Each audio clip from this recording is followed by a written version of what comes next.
Hello. Hi there. Hi, Daniel and Valerie.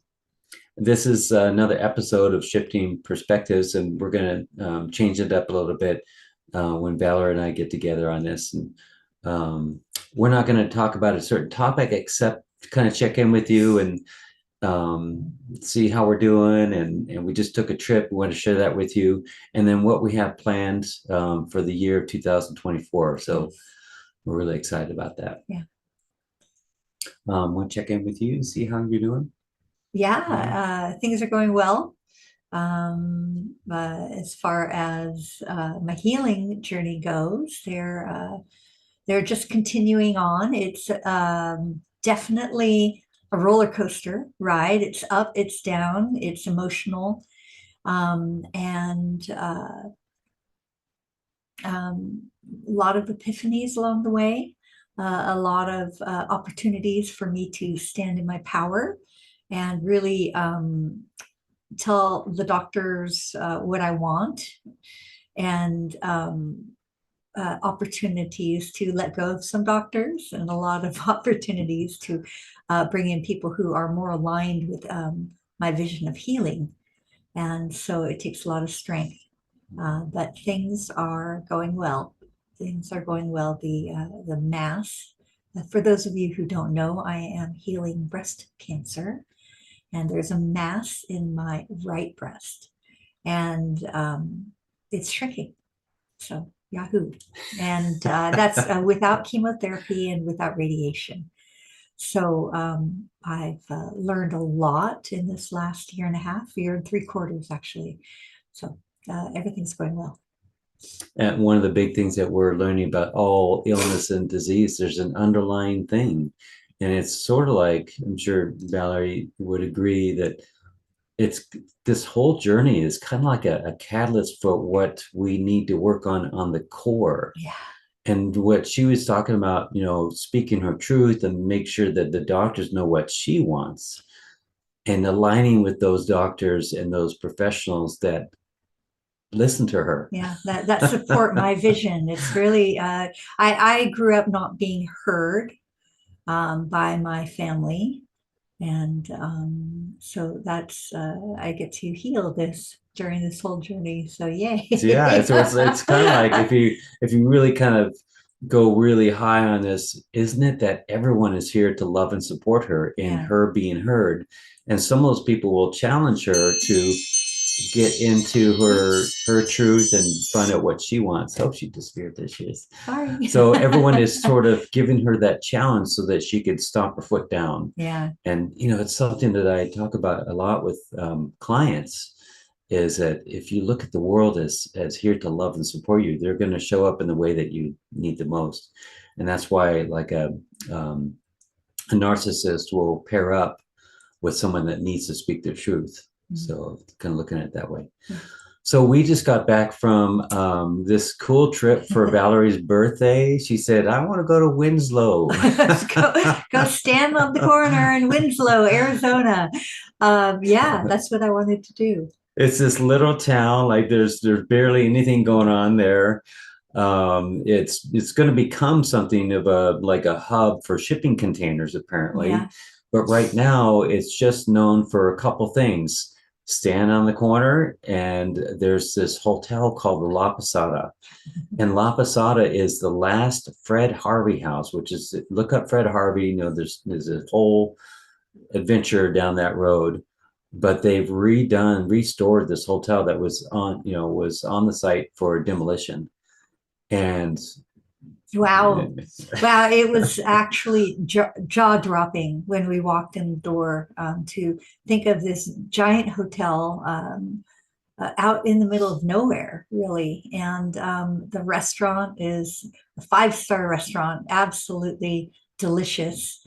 There's an art gallery, there's nooks and crannies where you can read a book, play a game, sit by the there's an fire. art It's thing a upstairs. There's a huge art gallery. The new converted owners, depot into a museum with the yeah. world's largest Navajo rug. It's really amazing.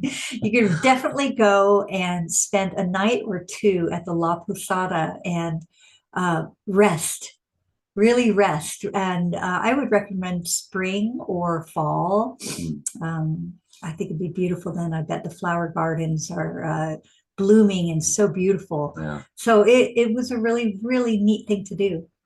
Yeah, so we went to the Chamber of Commerce and talked to Bob, who's been there since the 70s. And we went to the little museum, like one room museum that they've got there. It was really cool.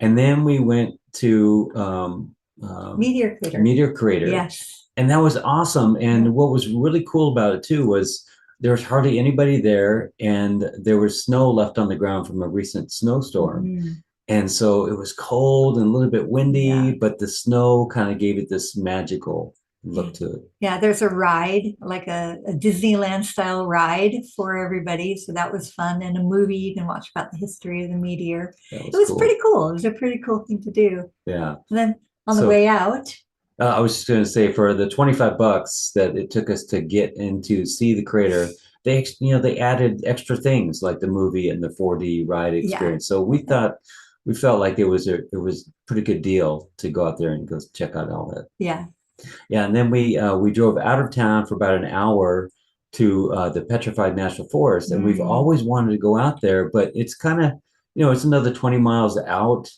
on like Navajo land. So that was really cool so to neat. see all that, and again with all the snow on the ground, that was really cool. Yeah, it was beautiful. It was a really cool, fun, adventurous trip. We stayed only one night, and just an hour out of Flagstaff. So that was I really highly recommend it. Yeah. Yeah. So that was great. Oh, and of course, can't forget the trip over the pass out of Sedona and Blizzard. Cornville.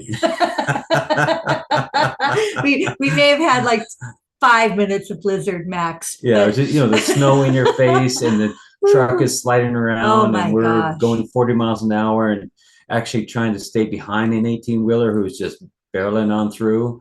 But that got kind of sketchy. We were both kind Yeah. of tense. Yeah. We're both California kids, so we're gonna we're gonna freak out in the snow. But we made it through, and once we hit Flagstaff and went and got waffles at our favorite juicery place called Local Juicery, they Yeah, have healthy waffles. The sun was shining, so yeah. that was really nice. It was perfect. So we got back and we started to plan out the year, and we've been talking about these things that we want to do this year. And last year really wasn't the year to plan a lot of things. This year we're really excited about it, and there's even more expansion happening, looks like, in the future for this year. So the first thing is that the things that I know are happening are a men's retreat in June and October. The men's retreat in June is, oh my gosh, can't believe I forgot this date, June the 12th to the 15th or something like that. So go to sedonamensretreats.com, and you'll get the dates of them. So a 4-day retreat in June, and then a 6-day retreat in October. That one is October 10th through the 15th. And then the other things that Valor and I are going to talk about today or the next day is about solidifying dates for couples retreats, at least one, if not, like a 1 day, and then maybe like a 3 or 4 day retreat. And then a 7-day cancer support retreat. That's going to be awesome. Yes. And then I really want to do a father-son retreat, complete with a sweat lodge and paddle boarding on the creek, and dunk in the water, and hiking, and smoke of the Native American peace pipe, and it's really getting like a father-son adventure together. What else do we have going on? I'm going to start offering some women's purification lodges. So I'm excited to do that. Let's see, rite of passage. When the weather gets better, I'll be opening myself up to do a couple rite of passage. And that's a 3-day in a cave, 5 by 5 with just water, and dealing with all the stuff that comes up. And what's really exciting is right now we are converting our garden shack into a place for people to stay. So we're going to have this really cool shack. We call it the Sugar Shack because we live on a road that has the word sugar in it. And so we're converting that into a place for one or two people. And we also have a really cute 14-foot trailer that we actually take out when we travel. We took it to Colorado last year, and uh, that can sleep people. So if you want to come and work with either Daniel or myself, we have a place for you to stay. So that's an option. What's our name for it? Casita Encantado. Encantada. Yeah, Encantada. Yeah. Casita Encantada. Enchanted house, enchanted little house. Yeah. So yeah, we're excited about that, and enjoying whatever we do, incorporating the creek and paddleboarding and swimming and purification lodge and medicine wheel and all the things that are available here. This is truly a magical place. Yeah. It's, if you go to thehummingbird.org, you see all kinds of pictures and information about the property. And I wanted to share with you what we put together as far as a couple new websites. One is, let's see, let me get to share screen. Go. Okay, so this is Cancer Support Hub. And, on this journey of healing, cancer and otherwise, there's all kinds of resources out there that you don't get to by the normal means. So Valerie has been reading and watching and listening to all these different resources of people that are healing cancer by natural means. And it's all research and science driven. One of the many things that she's done is gone to a 21-day water fast down in Costa Rica, which really did like a reset. So if you go to this website, there's all kinds of products. We have 85 products on here. They're all dealing with activating the immune system and juicing and books and recordings and meditations. Just go check it out. And then on the resources tab, we've got people that have been working with cancer for decades. We've got our local guy at the Lodge of Sedona, Dr. Ryan. We've got Valerie's naturopathic oncologist, Dr. Rubin. We've got Dr. Stanislav Brzezinski. My website, Root Cause of Illness. Chris Beat Cancer, which is Chris Warwick. He's got all kinds of information about his journey to heal himself of cancer. I think it was stage 4 cancer. Yeah. Yeah.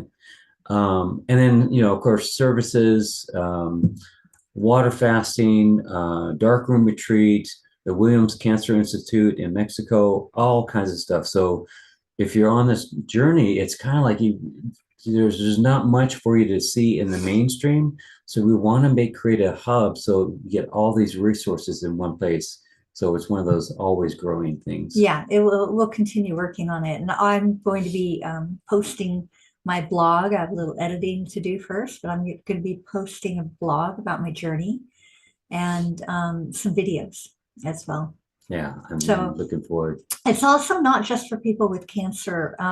It's for people, okay, yes, it's for people with cancer, whether they are going the route of the allopathic journey, which is the more popular journey these days, which is usually chemo, radiation, and a type of surgery. But there are a lot of people who are still choosing that, and there's nothing wrong with choosing that.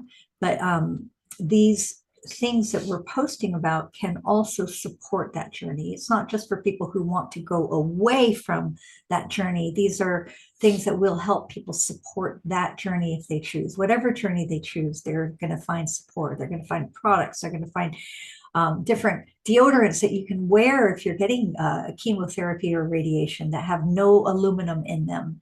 And I've tested a lot of those, believe me, I'm going to tell you. So this is going to cover everything. It's for everyone. Yeah, what we found is that, for some people, a ton of carrot juice is healing for them. And for other people, water fasting and dark room, or radiation. So we're being very grounded and research driven in the products and services that we put on the website. And some are, very different than mainstream, but for some people, that's worked for them. Yeah. So It's a very individual journey, actually. What works for one person may not work for another. Yeah. And I'm finding that it's a very personal journey. People's choices are the reasons they choose what they choose. They're the variety of reasons is huge and very deep and very personal. So Yeah. Everything goes Yeah. here. So All right. So the next website, I had an epiphany that, one of the funnest times that I had was when I was working with my friend Mark Hicks in Santa Barbara. He had a company called Captain Jack's. And Captain Jack's was the guy, one-eyed guy. Mark had this, like a patch over his eye. He had a problem with his eye in the past. And so he was known as Captain Jack. And I would do kayak tours and beer tours and wine tours and hiking and, all kinds of kayak, or I would say kayak, all these different tours. And it was a really fun time. And I love what I'm doing now. And I just thought, we've both been kind of on this, we just hit 60 or 61. And we're thinking, wow, I really love it when we play more. When we go to Hawaii for 11 days and we go, let's try and fit some work into that, instead of fitting the play into the work, fit the work into play. And so I love taking people out on the land and paddleboarding and doing all these fun things. And so funinsedona.com is where you'll find different things that we can do together. And there's a purification lodge, there's healing sessions, there's activations in the vortex, there's going in a cage with wolves, there's sound healing, and there's a day with Valerie and I at the Hummingbird House, which includes Purification Lodge and Medicine Wheel and Jump in the Creek, paddleboarding. So fun, right? So much fun. Yeah. So check it out. That'll be really active this year. And I'm really looking forward to working directly with people and just going out there and having fun and also working with our healing at the same time. So what a great combination. Yeah. And it looks like we're going to be moving studios. So more on that because we haven't finalized anything, but we found a place that we love Really excited in Sedona. So it looks like we'll be moving hopefully in May. Fingers crossed that everything happens in the easiest, most graceful way. It's really an up level, really an upgrade for us, and we're open to that. So it's a funny thing that happens when the universe gives you things that could be, oh man, why did they raise our rent 70%? And we get stuck in that, oh, that's crappy. But we've kind of gone into, well, wait a minute, maybe this is something. There are some things about the place that we're at now that we don't love about it. And we checked out this new place and it just kind of opened us up to possibilities. And you know what? That's what happened when we moved into this house. There were certain things that we didn't love about the old house. And then, things clicked in and it opened us up into other possibilities. Yeah. So we're open to it. Yeah. So we'll keep you posted on that. Let's see. Oh, we're back. We're back. I think that's it. Yeah. And then, so we'll see you, or you can hear this however you check it out. We'll see you next week, and we'll talk about a topic. Hope you have the most blessed and beautiful week. Thank you.